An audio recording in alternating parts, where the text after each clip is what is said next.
warahmatullahi wabarakatuh. Perkenalkan, nama saya Danini dengan NIM 2313411107. Di sini saya akan menjelaskan 3 peran zat gizi dalam metabolisme obat. Baiklah, jadi di sini metabolisme obat itu adalah proses di mana obat itu dimodifikasi dalam tubuh agar dapat diekskresikan. Jadi zat gizi ini seperti vitamin, terus mineral, protein, dan lemak itu memainkan peran penting dalam metabolisme obat melalui beberapa mekanisme. Jadi contoh mekanisme itu ada biosintesis, terus ada kofaktor, dan juga keseimbangan. Jadi di dalam video ini saya akan menjelaskan sedikit tentang peran zat gizi itu dalam setiap aspeknya.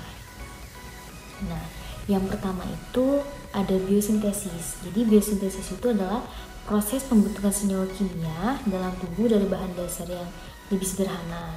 Nah, jadi di dalam konteks metabolisme obat ini, zat gizi ini berperan dalam biosintesis enzim dan protein yang dibutuhkan oleh metabolisme obat. Nah, contohnya itu ada peran protein dan asam amino. Jadi di sini tuh protein dan asam amino itu diperlukan sekali untuk sintesis enzim seperti sitokrom P450. Nah, yang merupakan kelompok enzim utama dalam fase 1 metabolisme obat. Nah, tanpa asupan protein yang cukup itu, sintesis enzim ini tidak dapat terganggu, yang mengakibatkan metabolisme obat itu tidak bisa optimal. Nah, selanjutnya itu ada vitamin dan mineral. Jadi beberapa vitamin seperti vitamin B6, B12, dan asam folat itu terlibat ya dalam biosintesis koenzim. Jadi dia tuh terlibat dalam biosintesis enzim itu biosintesis koenzim yang diperlukan untuk berbagai reaksi metabolik. Mineralnya itu seperti seng dan magnesium. Nah, itu juga penting untuk aktivitas enzim yang berperan dalam biosintesis protein yang terlibat dalam metabolisme obat. Nah, yang kedua itu ada keseimbangan. Jadi keseimbangan zat gizi itu dalam tubuh itu diperlukan untuk menjaga fungsi normal berbagai jalur metabolik. Nah, termasuk metabolisme obat. Jadi keseimbangan itu mencakup distribusi dan ketersediaan zat gizi yang diperlukan untuk reaksi metabolik. Contohnya itu ada peran lipid dan lemak. Jadi lipid ini memainkan peran penting dalam membran sel yang dapat dipengaruhi penyerapan, distribusi, dan ekskresi obat. Jadi membran sel yang sehat itu memungkinkan transportasi obat yang lebih efektif.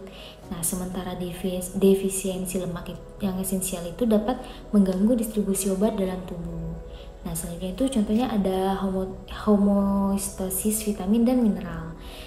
Vitamin seperti vitamin D dan C, serta mineral seperti kalsium dan zat besi.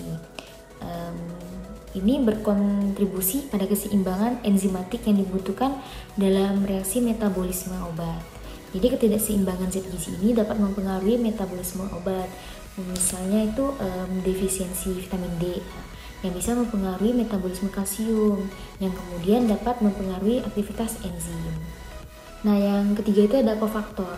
Jadi kofaktor itu adalah molekul non-protein yang diperlukan untuk aktivitas enzim. Nah, dalam konteks ini, metabolisme obat, zat gizi seperti vitamin dan mineral itu seringkali berfungsi sebagai kofaktor. Contohnya itu kan vitamin itu sebagai kofaktor. Nah, misalnya itu ada vitamin seperti B kompleks. Contohnya kan kalau B kompleks itu ada B1, B2, B6, dan B12. Terus ada vitamin C dan vitamin K yang berfungsi sebagai kofaktor dalam berbagai reaksi metabolik. Nah, contohnya yang lain tuh vitamin B2 kan atau riboflavin, dan B3 atau niacin yang berfungsi itu sebagai kofaktor dalam sistem enzim oksidoreduktase yang penting untuk metabolisme fase 1 dan fase 2 obat. Nah, selanjutnya itu ada mineral sebagai kofaktor. Nah, contohnya itu seperti magnesium, seng, dan tembaga. Jadi ketiga yang tadi itu berfungsi sebagai kofaktor dalam banyak enzim yang terlibat dalam metabolisme obat, seperti itu. Dan magnesium juga diperlukan untuk aktivitas enzim transferase, sementara seng diperlukan untuk fungsi enzim oksidase. Nah, mungkin sekian penjelasan 3 peran zat gizi dalam metabolisme tubuh yang bisa saya sampaikan. Mohon maaf jika ada kekurangan dalam penjelasan materi yang saya sampaikan. Saya minta maaf dan saya akhiri. Wabillahi taufiq wal hidayah. Wassalamualaikum warahmatullahi wabarakatuh. Terima kasih.